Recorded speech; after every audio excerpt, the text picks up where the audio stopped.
Welcome to the Extra Lucky Podcast. I'm Taryn. And I'm Jess. And we are joined today by Kiersten Lyons. Kiersten is a writer and actress from Germantown, Maryland. She is the second of 5 kids, and like every comedian, a late bloomer. She spent 13 years in LA acting, writing, and getting rejected.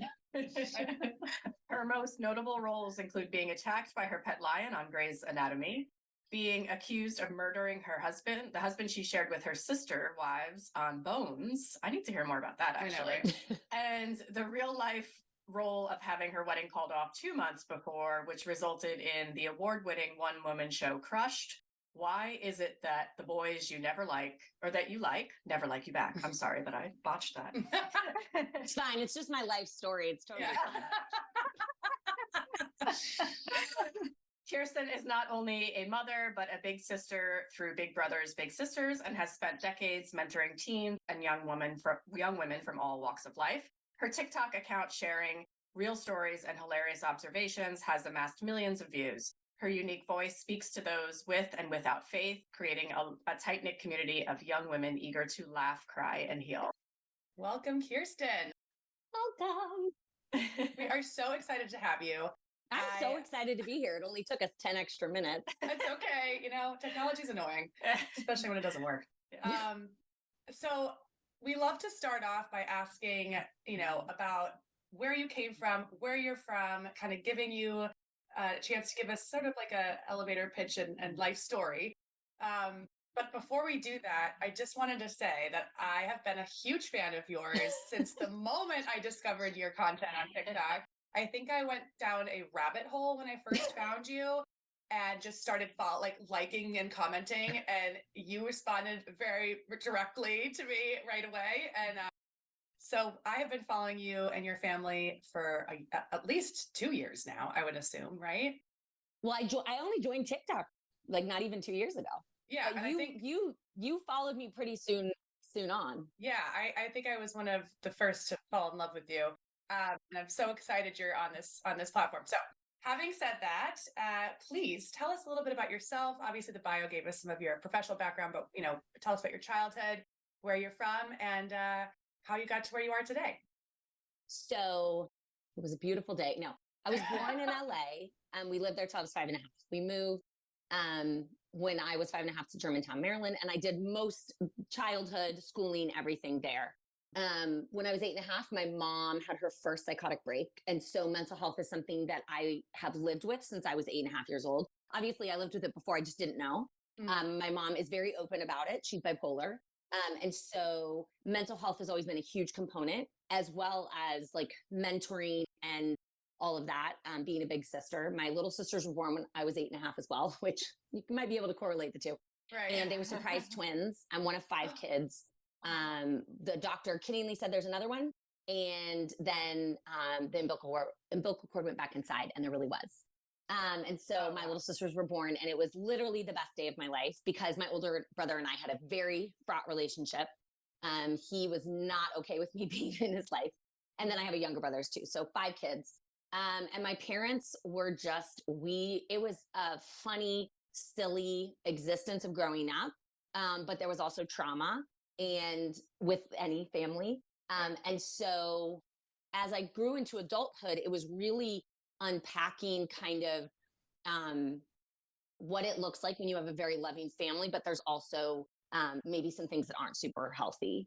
And so with that being said, it was really beautiful as I got older to see why I made some of the choices I made in dating and friendships and career and all these different things. And so I went to school in Pennsylvania, and I left after my sophomore year because I was an actress and I wasn't going to accrue $60,000 in debt to go be a struggling actress and waitress in LA. Always thought I was going to be on Broadway. That kind of flipped when I realized I couldn't really sight read and I couldn't sing harmony. So I have a big kind of belty voice. And that was kind of the goal. And then it kind of pivoted, but I always knew I wanted to do sitcoms. So I moved to LA when I was 21, really knowing no one. I had one friend, and he will actually write the foreword to my book, Crushed. And he's an actor and a model, and he's him and his wife are huge on TikTok. And I was in love with him, and I thought we were going to get married. And I'd known him in high school, and he was an Abercrombie model. And I was like, we're it. And oh my gosh, I'm moving to LA, and he's there, and we're going to get married. And then within like 3 months of like close friendship, I was like, oh no, we would murder each other. Like, we're actually terrible for each other. And you'd think that like, that would be maybe a clue to like, maybe I don't know what's good for me, but no, don't worry. Like another 7 years of just, really interesting choices. And so I was in LA. It took me 3 years to get what's called your SAG card. And I started working pretty consistently, guest starring on TV shows. But as consistently as I was working, I wasn't consistently getting opportunities. My friend Chris, who I'm talking about, and a bunch of my other friends, they were going out consistently, constantly. You have this thing, it's not so much anymore, but it's still pretty timeline wise called the pilot season. And that's in the winter, January, February, a little bit of March. My friends were going out sometimes like 3 to 5 times a week. And I think I can look back and see that I went on 4 pilot auditions my entire time in LA. Oh, wow. I just couldn't break through. And when I did, I would book constantly. And so that heartbreak of like not having doors open, no matter what I did, this one woman show was going to be turned into a pilot for ABC. Then that didn't happen. There's just so much, I can see so much heartbreak in my life. And it has caused so much empathy and compassion where I wouldn't have had it. Because if I had become successful, I was trying to fill a wound. And if I become successful, I would just be a terrible person, in all honesty. And I've been humbled so much through my career and through having my wedding called off and through other things in life where I really like myself and I like the people that have, rallied around me and I surround myself with, but I still struggle with that. And like just writing something about feeling like failure and stuff. So then, I found this incredible guy, or honestly, we kind of found each other. Like it doesn't make any sense. We went out once, I ghosted him.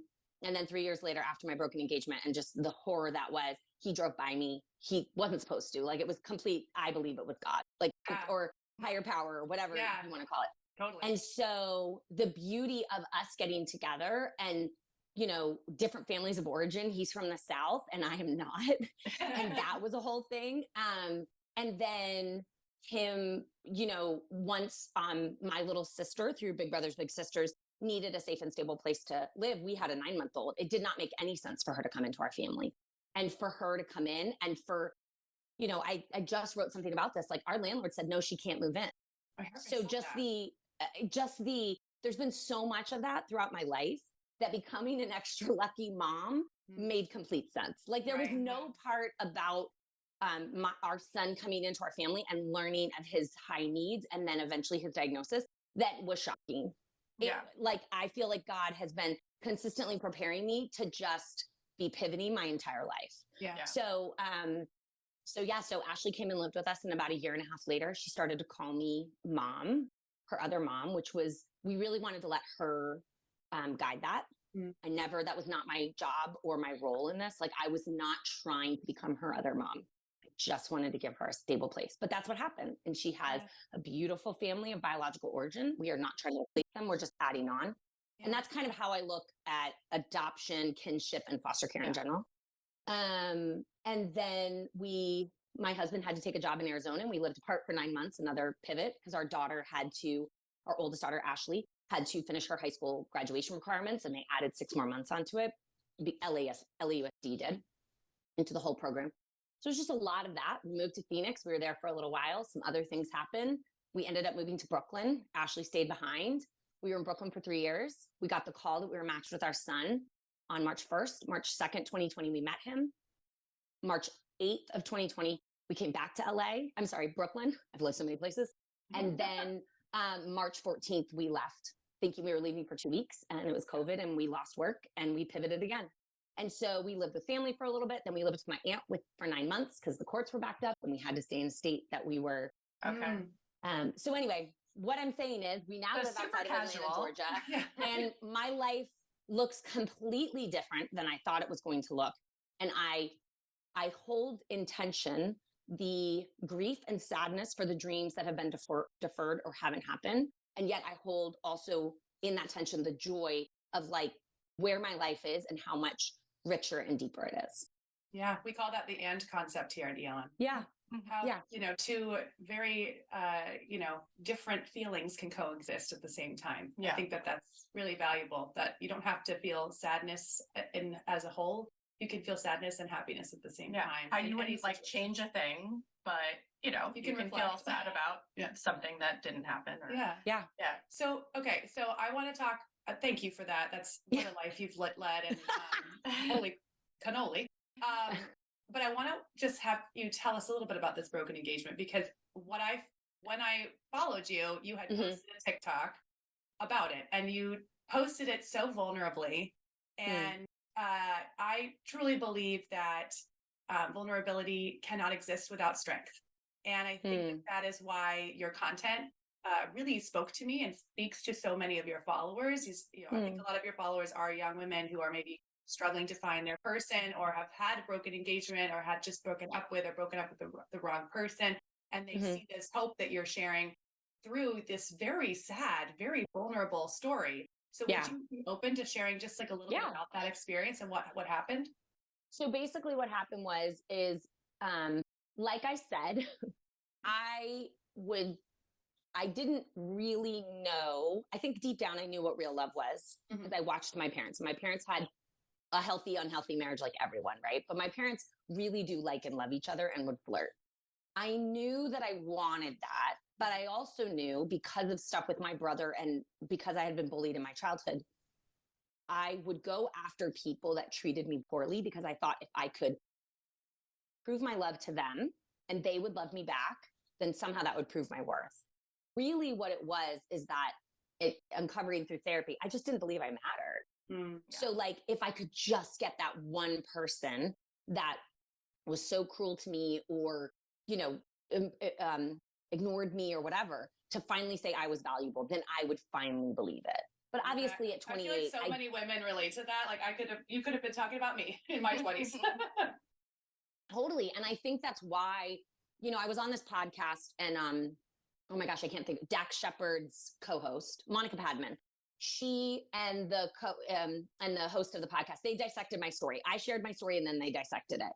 And it was interesting to hear them, because I don't think they were fully ready for how vulnerable and how honest I was, because I think you learn. I went to Al-Anon because of the breakup, because he was, I can't diagnose him, but I'm going to go with narcissistic, compulsive addict, somewhere around there. And I think that you learn to tell the truth on yourself. And I think the strength comes from, actually, the more you tell the truth, the less that shameful or painful thing loses its power. And so what happened was I was tying the bows on our wedding invitations. We were 2 months away from our wedding. We had problems. He had cheated previously. We had gotten back together. I had thought twofold. I thought I was loving him really well, because he had a really poor relationship with his father. His father had cheated and married the mistress and then cheated on the mistress. I thought I was showing him unconditional love. Plus, I was like, here's this guy that he's the first guy I'm fully myself with, and he fully loved me, or at least that's what I thought. And so how he proposed to me, and this is like a way more deeper of a story, but basically for 48 hours, he called and told me one thing he loved about me. And so I wrote everything down, and like I held those. And when he came in, I was tying the bows on the wedding invitations, and he looked at me and he said, I don't think I know what love is. And I'm not sure if I've ever loved you. And then he goes, I have to call my sister. And he like walked out of the room. And the crazy thing about this situation, that I can now look and be like, oh, red flag, red flag. Not only what he was saying, but my response. I just was like, calm. I was like, okay, how long have you been feeling this? Because we had been through so much, and I knew he had very poor models of real love and authentic love, that I just was like, we'll get through this. Like, I love him. And it really wasn't I'm writing in a journal. I'm like, fine. And by this time, my entire life is packed up in storage. I'm living at a friend's house. It's like, we're about to get married. And 45 minutes later, he still has not come back. And so I walk out to the balcony, and he's on the phone with his sister, and I hear his sister's voice, and he's like, I gotta go. He hangs up, and he's like mad at me. And during that conversation, it comes out that he's cheated. And I asked him, and he specifically said no. And something like an inner voice said, ask him again. So I did. And he said, fine. Is that what you want to hear? Which to me is like, oh my God, so hilarious. You're like, no, of course it's not really. Right. So then for the next 2 weeks, he called the wedding on and off. And I let him. I was so deeply in love with him and so deeply believed that we could get through this because we had. And I wish I could like shake her and be like, yes, you were unconditionally loving him, but the expense of yourself. Because the fact of the matter is we both loved him more than anybody loved me. Right. I loved him more than I loved myself, and he loved him more than he loved me. Right. And so when the wedding was finally called off, it was just horrific. And again, I just didn't, I was in, I don't know why Zoom does that. It does a meeting we have with a brand each week. It does that. It like does fireworks. It does all these things. Really like this. Yeah, you're welcome. Dancer. Yeah.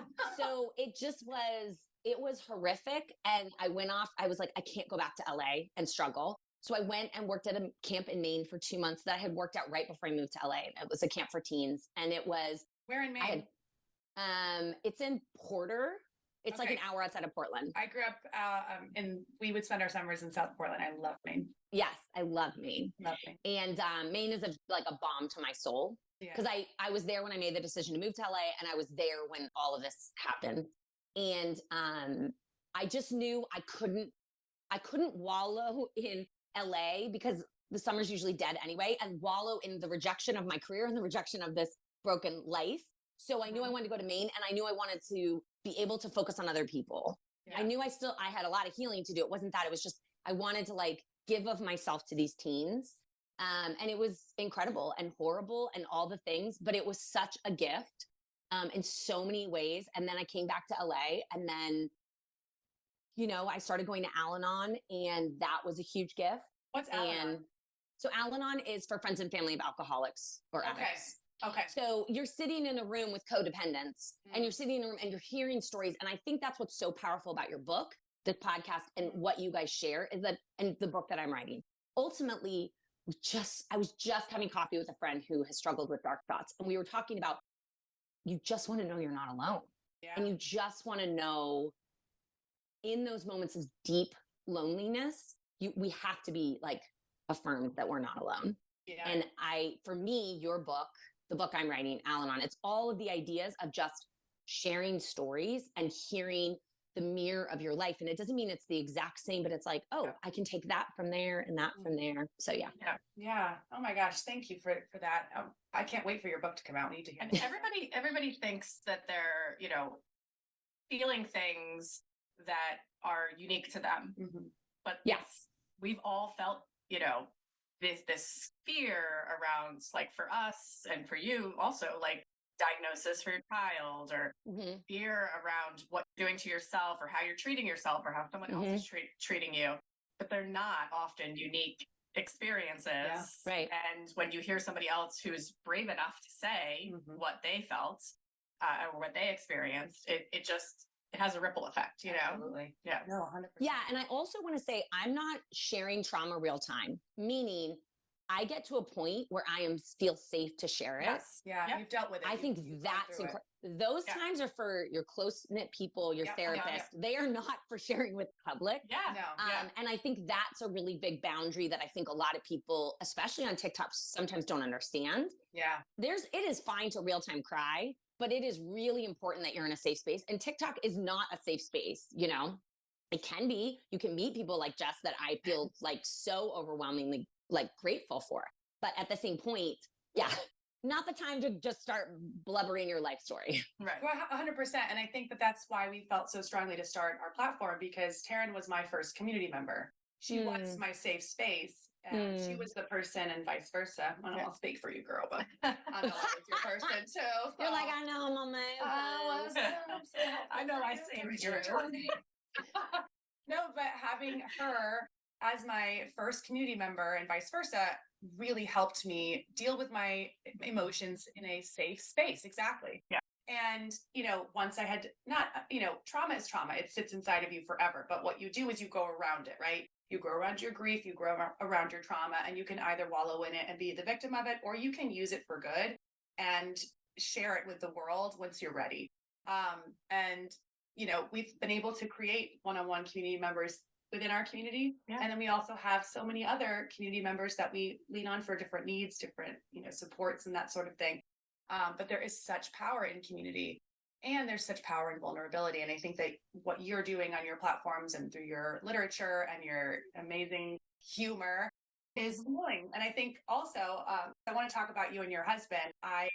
Another part that I love to watch, because I think a lot of people, you know, myself included, dated the wrong kind of people, right? Like we don't know ourselves until we do. And I'm married to the most wonderful person who sees me and supports me and loves me.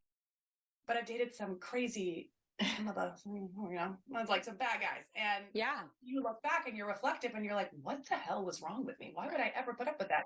But you only know what you know. And you've only experienced trauma, you know, things that would make you think that that's okay. That you would be treated, right? Like that's explains why you felt that it was okay for this guy that you were engaged to just make his decision every other day before your wedding, which now, as a, you know, fully grown, beautiful, authentic, dynamic, grounded person, you're like, wow, that was silly. But at the time you weren't this person. And so tell me a little bit about the dynamic of you and your husband. Yes. And I do want to say something, because it goes along with what you're saying and telling the truth on yourself.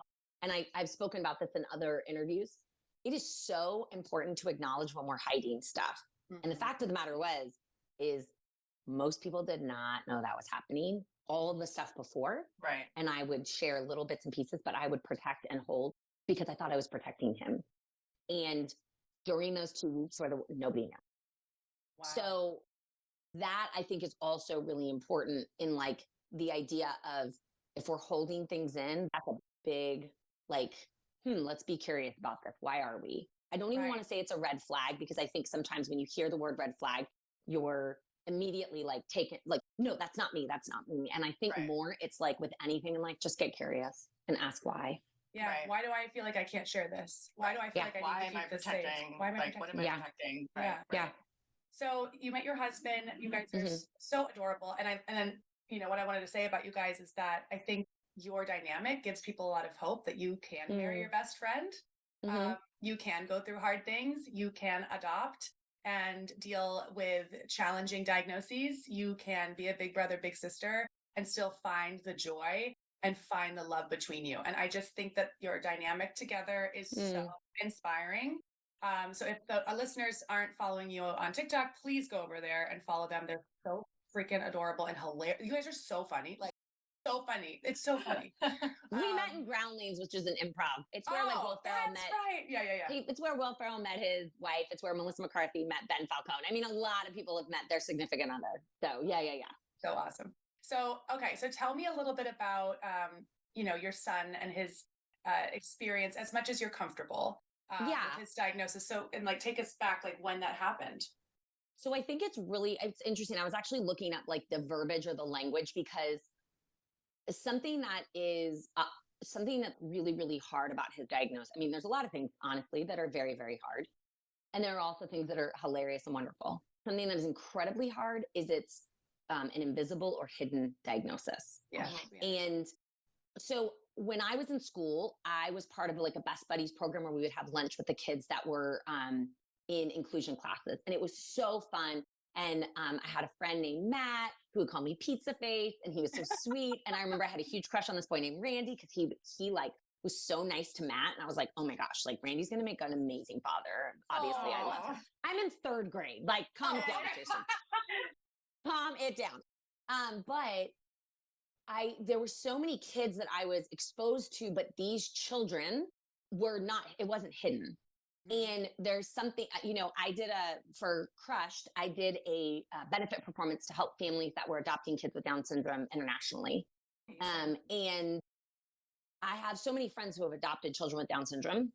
And I always thought that was where we were going. I thought we were going to adopt a child with Down syndrome. And the pivot that did not happen. And different things happened, which actually pointed us toward a different direction. So with that being said, as you both know, Down syndrome is not a hidden disability. Down syndrome is very like, And I feel like for the most part, it is this like joyful, when I see someone with Down syndrome, I'm so excited. Like, I love it. I just get so excited. Yeah. Anything, I always want to send you, like, if something on the Today Show, I'm like, oh my God, this is amazing. Like, I get so excited. And our son's needs are, I don't want to say they're like the polar opposite, but like, our son has struggled with aggression. I don't want to go with violence because that's too big of a word, but I would say aggression, physicality, depression, yes, rigidity, just a lot of things, especially ones that have been so hard because it is so draining in public and in private. Right.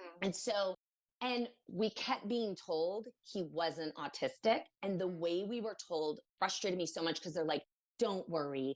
Oh my gosh, he's not autistic. And first of all, what frustrated me is I was like, I just want my kid. Like, I'm not looking for you to like tell me yes or no in terms of like, don't worry. Like, I'm already worried. Or maybe not worried. I'm concerned because we're not figuring out answers to this. And also, I don't look at autism as a negative diagnosis. Right. Just like when we were pregnant with our biological child, our 10-year-old Ellis, they kept telling us, oh my gosh, good news. It's not Down syndrome. And I'm like, that's not good news. It's just news. It's not good or bad. It's just news. Right. If everyone was like you, it'd be a beautiful space, beautiful world. And I think, I think it's by St. Catherine of Avila. I might be getting this wrong, but it's be who God created you to be and you will set the world on fire. I don't want, people used to always be like, oh my gosh, aren't you so excited you're having a healthy pregnancy? First of all, I was so sick during my pregnancy. I had to go to the hospital and stuff, but they meant your baby is healthy. And I'm like, no, I'm not praying for a healthy baby. I'm praying for the baby that like is supposed to be. Like, I just want the child that is the little soul that is supposed to be in this little casing, Yeah. Well, so a healthy baby, that whole phrase has just morphed for me so much because yes, it used to be, in my first pregnancy, I'll be honest, that meant like my child has no, conditions or whatever. Right. And then like, when I was pregnant with my daughter who has Down syndrome and a heart defect, healthy baby meant she was going to live. Right. Right. So she was healthy when she came out and she was breathing and she had color in her face and color in her lips. She was a healthy baby. Right. Even though she needed heart surgery 2 months later, even though she had a genetic condition, she's a healthy toddler. Mm-hmm. Yes, she has Down syndrome, but there's nothing wrong with her. No. Yes. So what happened basically is our little guy, and yes to all of that. So our little guy, so we're dealing with twofold, right? We're dealing with trauma and we're dealing with, now we know, neurodivergence. And how old was he when you guys adopted? We met him, he came into our family when he was 4 days old. He was 4 days old. Okay. He was 4 days old. His first mama, we call her Mama T.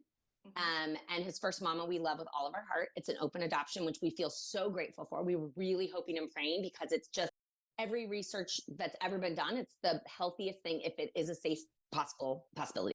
Yeah. So we met him when he was 4 days old. And we were so excited, but also like it was an emergency placement, which means we got the call on March 1st and we met him on March 2nd and we had to go down to Delaware. You were not like ready. You didn't have like baby things. Like no, we had only been live with our agency for like a week and a half. They kept saying it's going to be 6 months. And I knew it was going to be quick. So so we met him and he was only 4 days old and his first mama had nursed him. Cause she's like, I want to give him all the good stuff for healthy teeth and bones. Oh. And when he had his first dentist appointment, I just praised her and told her, I was like, they said his teeth are amazing. Oh. But regardless if there was that or not, we just separated a baby from their biological mother. And that is just trauma.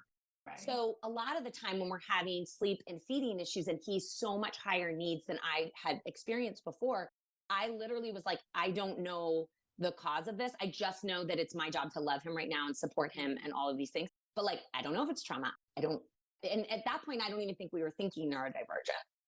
But one of our biggest indicators is he would go on his head a lot to self-regulate. And I can't remember, I think it's the vestibular nerve. I can't remember, but it's something in the brain that he's doing to regulate. And my cousin, actually, who I used to host a podcast with, who I love, said to me one time we were visiting, we had lived with her mom, my aunt, for 9 months when he was a baby. And then we were back visiting. And I said something about like, oh, well, I want to take him to Disney free until 3. So I want to take him to Disney right before his 3rd birthday, just like we did with Ellis.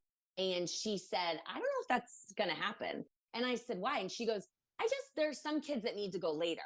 She had already seen that his high needs might be neurodivergence, but in my world, it was still trauma. Right. So I didn't see yet the neurodivergence. Mm-hmm. And then we moved to Georgia, and which I never thought, that's a whole thing. I never was going to live in the South. And humility. And he started a little Mother's Morning Out program, and he was the star, and he's so cute, and everybody loved him. And then he started hitting like any toddler. And I was working and doing all the, gentle parenting. What's the good one? Authoritative parenting. Authoritarian is bad. I think authoritative is good. Doing all the things that I'd done with Ellis, moving him away from the situation, holding his hands, letting him know what his hands are good for. All the things that within Ellis, she stopped hitting in a week.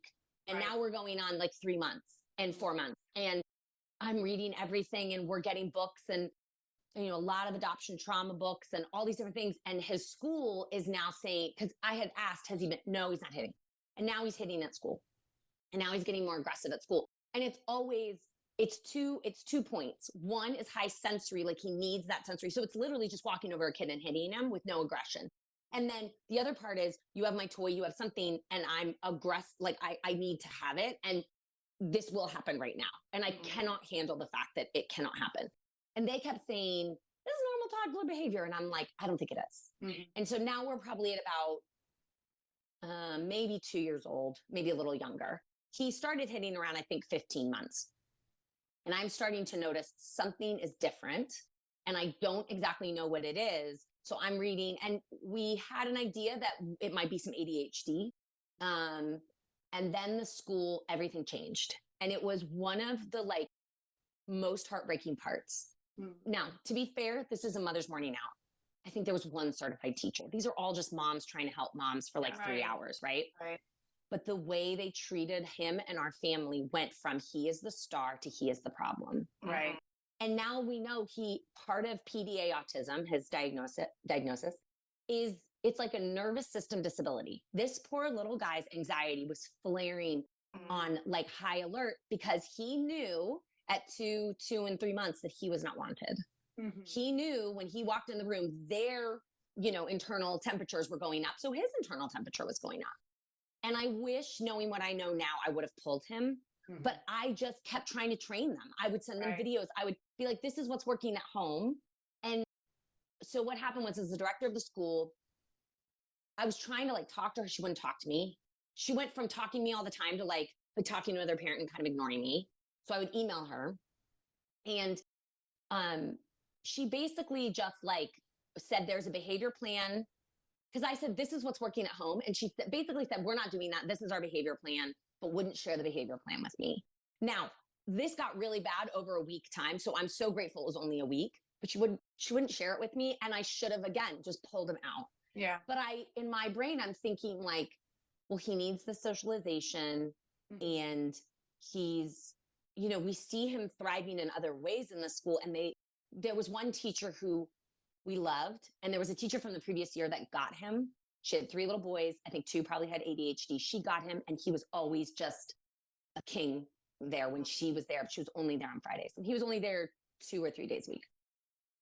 And so she had asked me, because I said, we're looking into an OT, but we don't really know what we're asking for. And we're trying to figure this out. He's not diagnosed by this point, right? No. And we kept being told it's ADHD and he can't have a formal diagnosis until 5 or 6. Right. Yeah. And we're starting to see that we're struggling with the tools we have, that they're not quote unquote working. Right. And so we get an email from her, and she starts listing all these things that we knew nothing about. He walked over to a kid with a scooter and tried to hit him on the head, but we stopped. All these things and I'm like, why? I should be told, because I would ask every day, how was it? Mm-hmm. What happened? And they just were basically we're not going to tell you. And every daycare or preschool that I know, a lot of them have reports, they potty, did they this, they did that. But this was an MMO. It was different, whatever. Right. And I'm begging for information, and she's just not giving it. And so we got an email that basically listed all these things. And And now knowing his rigidity and his safety and his anxiety, if a teacher wasn't there to take him to the bathroom, a certain teacher, he would completely have, now we know, is an autistic meltdown. They didn't. They have no knowledge of anything. They're very unversed or not well versed. And they basically, the way she described it was, she was like annoyed at him, or like, basically like it was triggering, like she couldn't handle it and she didn't like that, right? Yeah. I remember I had back pain and all these doctors were just basically like, oh, I tried everything, I'm sorry. And you're like, but are you? Because I think more this is about you than my pain. Yeah. And it was really more about them. They couldn't handle what he was throwing at them, literally and figuratively, and they didn't know what they were doing. Right. And what was crazy is there's a little boy in that class that I remember watching him when it was the twos class. I remember watching him do things. I'm like, he's autistic and nobody is telling these parents. Somebody, like, he was lining things up. He was flapping. He was walking on his toes. He was nonverbal. I mean, like every marker that you would know to be autistic. And I was like, I can't tell, like, who's going to tell these parents? Like, and they have no training in that, like a normal preschool or daycare would. Anyway, so they said he cannot come back unless you have an OT. Let us know what you think. And the way the email, she used words that I was like, first of all, he's a child on the attack, when he's on the attack. And I was like, you're not going to tell me that the one child of color in your school is on the attack. Nope, we're not going to use that language. No. I was so viscerally angry. All I could write back is, thank you so much. Like, we'll look into that. I cried and my heart hurt for him so deeply because I didn't even know the breadth of the pain that he was in, because he knew he wasn't loved there anymore and he wasn't wanted. Right. And it just killed me. It killed me looking back. I have grace for myself, but I'm like, oh, I wish I would have pulled him out like 2 months before. Because it really was those last 2 months that really solidified everything. Right. So we looked into all kinds of we got in this program in Georgia called Babies Can't Wait. And originally, and this is like where I see the grace of God. We got into this program, or we got an evaluation for it. And of course, his number one, so I am the emotional regulator in terms of when he's having a meltdown, he comes to me. But Bradley is the emotional regulator in terms of play. So when he's with Bradley, he is a lot of times very different child than with anybody else. At the evaluation, it's Bradley and me with him.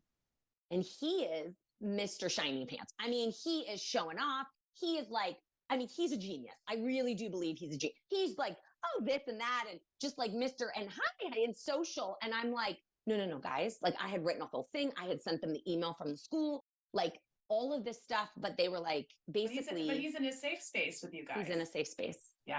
And so they were like, we believe you, but he doesn't meet the criteria. We can't offer you a spot, and Babies Can't Wait. And at this point, I think we're in October or November of 2022. And I just start crying because I'm like, I don't know what to do. Like, I have no support. Every which way I'm turning, like, they're like, well, he doesn't have a diagnosis. You can't get him ABA therapy. So I'd like call another school and be like, do you know what to do? Or I'd call, there's a couple schools for special needs disabilities here, and I was calling them, but they either didn't have the age, or they were like, well, filled up, or they were like, well, he doesn't seem like like, it was just kind of all over the map. And I was like getting to the point where I was like, I'm getting hit now 40 to 50 times a day. It is getting really, really hard. We've had some really hard things in public. Old white men had a lot of things to say. I've never wanted to punch so many old white men. I do want to say there's also been some old white men that are nice, but for the most part, it's usually the old white men. And we had a very weird thing at the park when actually he was still in school, where this grandma kept trying to tell me I was a helicopter mom. She was like, why would you stop the interaction between my grandson? I'm a Montessori teacher, and like, they need to work it out themselves. I was like, okay, so here's the thing. Have you read The Explosive Child? Because my son is an explosive temperament. And she's like, well, has he ever hurt a kid? I was like, yes, like, he's hurt me. Like, what are you talking about? And she just kept coming over like every 10 minutes to basically school me on what I was doing wrong. I just love unsolicited advice. Yeah, it's super. Well, you know what? I've given unsolicited advice. So who the heck am I? But in this moment, I'm like, lady, I want to harm you. So then about 10 minutes later, my son sees her grandson with goldfish. And he has an applesauce packet. And he was like, I want goldfish. I want goldfish. I said, buddy, I'm so sorry we have some at home, but I didn't bring you any goldfish. He's so mad. He's starting to have a bit of a meltdown. And then he just decides to take a sip of water, walk over to the child, and spit water on the kid. Oh my God. And I was actually so happy because he proved my point. And I was like, Lois, that is not what we, and the other grandmothers are like, ugh. And I was like, well, good, he doesn't have a cold. I just scooped him up and like ran and was like crying. But I was like, that was so much validation, to this woman that just kept telling me I was a helicopter parent. Anyway, so we went to the Babies Can't Wait. And they said no. I was crying. And a week later, we got a phone call from the woman. And she said, I can't get your son out of my head. The system is broken. I'm going to fix something so he can get help. Oh. And it happened I'm Catholic, and it happened on the feast day of St. Martin de Porres, who is, there's a lot, like, he's against racism and just all this stuff. And it just, I was like, wait, you can do that? She was like, I'm doing it. And as somebody who has been rejected so much, to see that redemption of that was just like so healing. And they did. He got it. It wasn't a lot, but he was able to get play therapy twice a week. And he was able to go see an OT. And it was horrible in the beginning because he was so traumatized. And I remember one of the first times I dropped him off at play therapy, he would pull my hair. And he pulled my hair and it hurt so bad. And I had to let him go. And they were like, it's okay, Mom, it's okay. It was so, and I'm just sitting in the car waiting to hear. And, he was just, the only way I could say is poor little guy was just traumatized. He was a hot mess and he was so scared. And then he started to, we started to have some better moments here and there. And things were, I saw like little synapses in the brain healing. Right. But wasn't a lot. And we try to find a babysitter that can help us in the mornings because we're still working from home. And I just am like, what am I doing with my life? And I had gone back to auditioning, but it just wasn't fulfilling me in the way it had, years prior. And also when you're parenting a neurodivergent kid, a kid with high needs, the last thing you want to do is during their nap or at nighttime, put an audition on tape. I was like, I have no stamina. I just want to like sit down and watch Netflix. And so that was in October, and the Babies Can't Wait lady kept saying, because I said, I don't know what to do about preschool. Everything I've called has said, there was one preschool that has a special needs, but they don't really deal with at this point, what he was presenting as. They didn't know. And they were like, well, we can try it. How many times is he hitting? I was like, well, he's getting better. And so there was like possibilities. One school was like, look, we have to have a buddy with him at all times in the beginning. So either you or an OT, but we really want to bring him into the program. We love your family. Like, we think he's great. And I was like, okay, but I was like, I'm so scared we're going to get kicked out. Like, I'm so scared they're going to be like, too much. Mm-hmm. And the Babies Can't Wait lady I was like, I keep hearing about this Sprouts program, which is their early intervention preschool through the county. And she was like, he's not going to qualify for it. And I said, but I keep hearing. And she was like, he's not. They only take this, and this. His speech is too much. Like, it's hidden, right? So if he's not in a moment of dysregulation, you wouldn't know. Right. And I was asking, there's a Facebook group, and I'm asking the county, like, what do you guys think? And they were like, just go. And so I told her, I said, I want to do it. And she just kept, as much as she was like, I'm going to change the system, she's like, he's not going to get in. And I was like, I don't care. So as we're driving there, so I have an hour-long Zoom meeting with the woman of the program and head of the program. I'm telling her and I'm tearing up. And she's just like, well, we can't wait to meet him. And she's just like, so excited to meet our little guy. And I'm like, oh my gosh, like, this is exciting. Like, you at least are not like invalidating me or ghost. What is Ghosting. it? No. Ghosting. Thank you. Ghosting, but it's not that. It's the gaslighting. Thank you. Gaslighting. Oh, yes. Okay. Okay. So we go to the meeting and I literally was praying because I said, Bradley, you cannot come. You're a regulator. So just me. And on the way I said, hey, Loic, when we get in there, you can have any feeling you want to have. Can I hit? No. I didn't want to say you can hit. So I just kept saying all your big feelings. You have all those big feelings. And he's like, okay. So we walk in and he's already agitated because he's like, well, I don't know this place and this is new and I don't like this. We get in and there's like a little vestibule. There's a glass plate and they said, hi. And I said, hi, I have an evaluation meeting for the Sprouts program. And they go, hi, buddy. And he screamed no so loud. The glass shook. People came out of their office. They were like, is everything okay? And I was like, can you tell the evaluators that just happened? Because there's so much that people are like, he's great. And I'm like, no, he's write it not. down. Write it I'm down. like, please. So then they come out with bubbles and he runs behind a pole and he goes, "No." And he's screaming and he's like just so angry. And I'm like, keep going, keep going. Show Show all your tricks, show all your talents, buddy. And so we go down the hall and he won't go down the hall. And then there's a woman there and she's so kind. And he decides to kind of walk with her, but he's angry. We get into the evaluation room. And before we even walk in, they just look at me and they go, hey, you're here. It's okay. And I just lost it. Because they were like, you're safe. You're okay. So we go into the room and I was just like, hey, am I finally being seen? Like, is he finally being seen? Yeah. And it took him 45 minutes to warm up, but it was a 2-part evaluation. So it was that day and the next day. And in the beginning, they were like, we see him going to a very specialized program in Emory at the hospital college. And then once they saw how he regulates, they were like, no, he can do Sprouts. Like he can do this early intervention program. And then the second day, by the end of it, he's like Mr. Shiny Pants again. Yeah. So then they're like, who is this kid? And so so then they were like, okay, he's meeting a lot. We're going to have an IEP meeting. So then I'm like freaking out. I'm like, it's a legal doc. I'm like, what is this? And I'm just like so scared.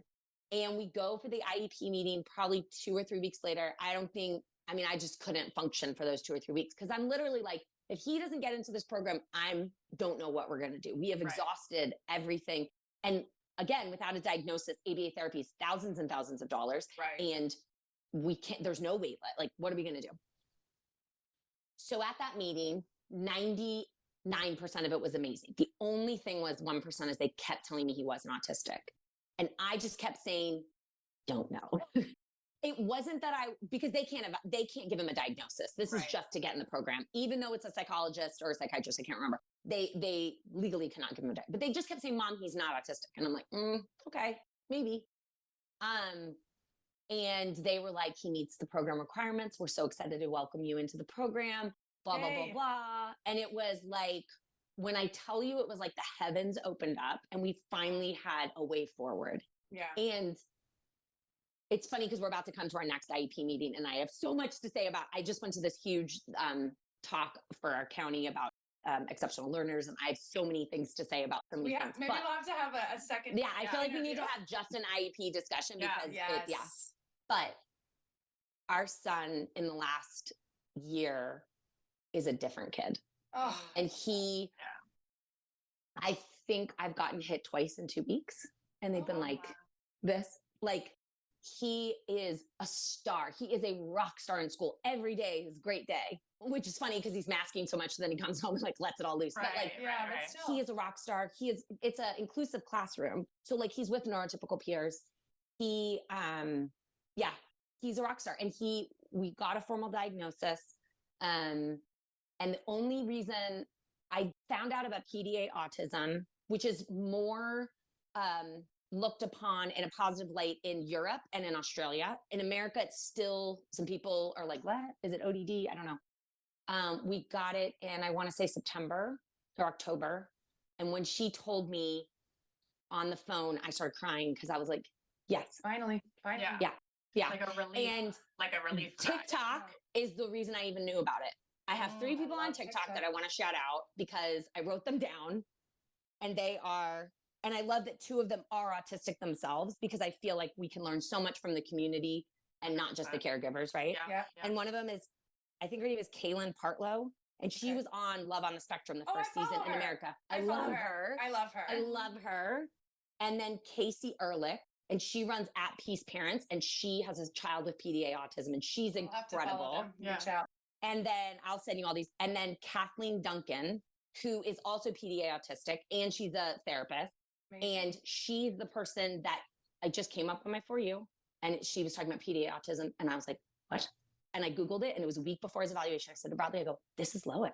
Yeah. Like so to a T, every single thing. I was like, this is our kid. And it was so exciting. I was like, oh my gosh, look who you are. Well, there's this really interesting dynamic. And I, that we are almost the ones in this community that have it a little easier when it comes to diagnosis. It's a physical.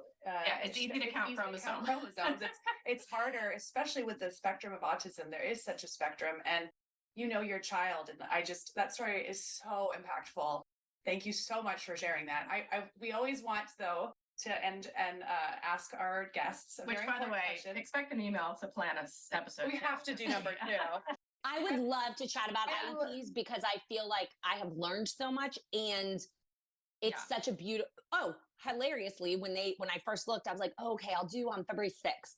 And then I was like, nope, that's my IEP day. I cannot do it. I was like, how extra lucky is that? But I'm like, sorry guys, I can't record because I have an IEP meeting. No, it's such a valuable topic. So we're absolutely going to have you back on to discuss that. Yeah. But what we like to ask all of our guests is, what makes you extra lucky? I'm going to cry. I think what makes me extra lucky is seeing how each of my kids are who they are meant to be. Yes. And they're constantly growing into more of themselves. Mm-hmm. And watching each of my children react to each other and play with each, our oldest is now almost 28.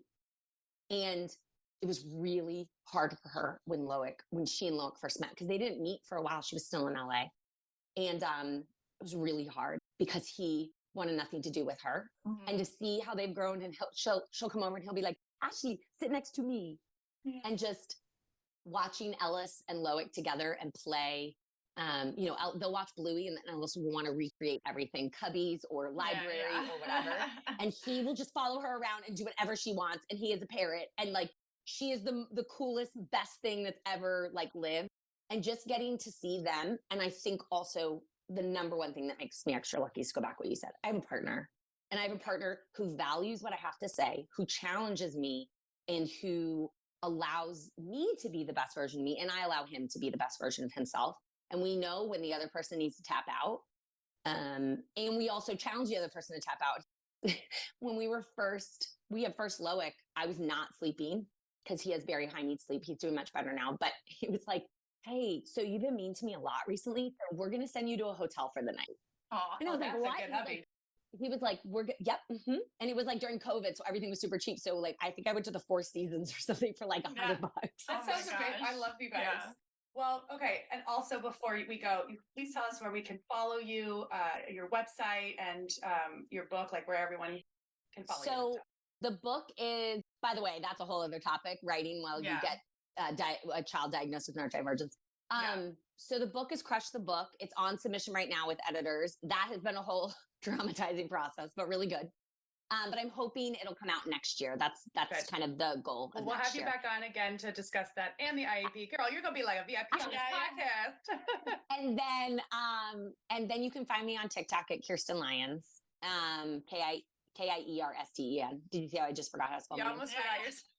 And then my Substack, which is where I share usually once a week, just a story of hope. And that's Salutations Little Sister, which I had a blog years and years ago when Ashley first moved in with us. That was Salutations Little Sis. And so it's kind of bringing that back. But yeah, and I'm sure this will all be in show notes, but I love the community on TikTok, and I love how much we all just uplift and support each other. And it's just a really sweet thing. I feel like you and I are on the good side. Yeah. We're all on the good side of TikTok, right? I finally got Taryn on TikTok. She's on TikTok now. Follow her. Oh, I will. I was like, you gotta come over here. Yes. I have to say, it's only really when something goes viral that the bad side comes out. For the most part, everybody is lovely on TikTok in my corner and your corner. Yeah. Same. Well, we can't thank you enough for this. Thank you being here. Thank you to everybody who listened. If this episode resonated with you, please share it with a friend, because it allows us to continue to share this extra lucky life with everyone else. So thank you. Thank you, Kiersten. Bye, guys. Bye.